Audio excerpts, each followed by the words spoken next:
The 80s and Steven Spielberg finally reunite again since the 80s. But were they able to recapture the nostalgia? Let's take a crack at it here on Movies in a Nutshell. Be sure to hit that subscribe button and join the Melee Mob to see all our movie news, reviews, and so much more. Hello everyone and welcome to Movies in a Nutshell, where we talk about movies in a quick way so you can get on with your day. I am your host, Detective Artemis, and it feels good to be back. And how good was KB's review on Pacific Rim Uprising? If you haven't checked out that video yet, hit the link above and watch it. I agree with everything he said, especially the part about mech on mech action. That is very interesting, and I probably have some hentai to look up now. Before we go on, please be sure to hit that thumbs up button. You know you want to like this, please. Today our movie will be Ready Player One. In this video we will be talking about spoilers, so if you haven't seen Ready Player One yet, hit the watch later button on this video, go on and watch the movie, and then come back in and join the discussion. Go! Or if you don't care about spoilers, sit back and let's talk. Based off the novel written by Ernest Cline, who happened to write one of my favorite movies, Fanboys. You should probably check that one out too. It's really funny. I didn't read the book, but I'm sure there's a ton of changes because usually that's just how it happens. You know, there's always changes from the book into the movie because they're different mediums, and that's okay because it's a movie first before an adaptation. And sometimes the changes are better. And in rare cases, the movie is better than the book. I said rare. I wasn't into the movie at first because I was way too distracted on looking for all the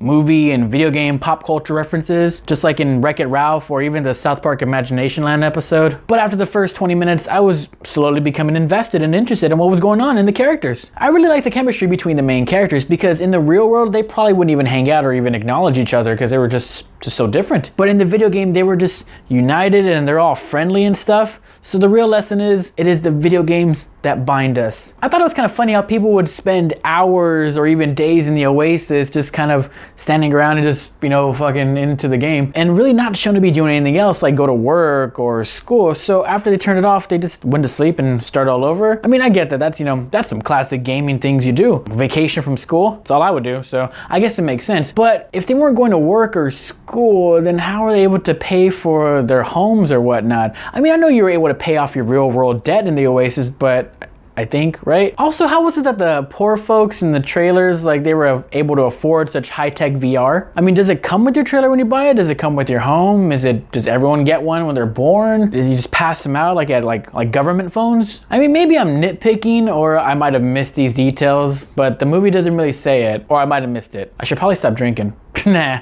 Never. Also, it was a little ironic to me that Wade's aunt and uncle were killed as collateral damage by the bad guys, kinda like Luke Skywalker and his aunt and uncle with the Imperials. Anyone else notice that? Funner fact, Ben Mendelsohn, who played Sorrento in this movie, also happened to play the main Imperial bad guy in Rogue One. Also, when Wade got together with the girl, they called themselves rebels. Is it ironic or is it coincidence? I don't know. I never know the difference.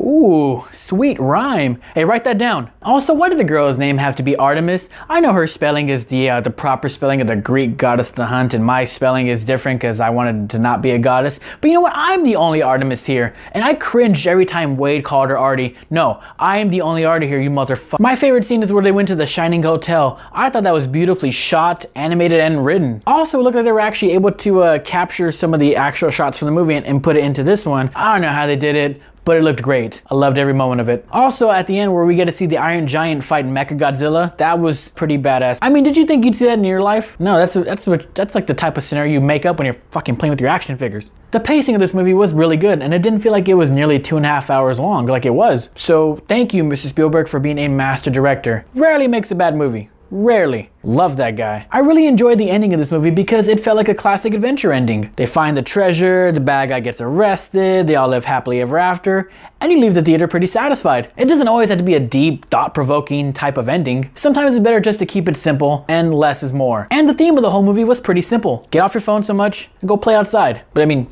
get off your phones after you watch this video. I thought the riddles that Halliday used, which slowly revealed his sad, lonely life, made him all the more tragic of a character, and really helped make the story much more interesting. Felt bad for the guy. He's ultra awkward, and at first when I saw the trailer for this movie, I was like, do they not notice how bad this guy is like saying his lines?